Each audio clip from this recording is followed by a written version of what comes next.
Hello everyone and welcome back to another video from Crazy Gamer. In this video, I'm going to show you how to change the name within your Clash of Clans game account. So let's get started right away. First of all, open up the Clash of Clans game on your device, and once you have already logged into your account, you will be taken into your home base where you can start your attacks. Now, if you wish to change your username that you have within the game, then you can do this either from your Supercell ID or from the in-game feature. Click on the gear icon at the bottom right section and you will now see your Supercell ID settings. You can click on the open button and then click on the gear icon where you will see the change name option. You can use this, or from the settings page you can also tap on more settings.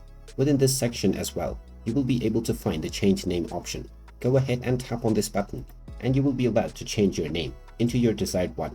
After typing in your desired name, tap on the change name button and your name will now be changed within the Clash of Clans game.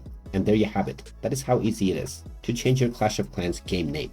If you find this video helpful, make sure you hit that like button and subscribe to our channel if you haven't done so already.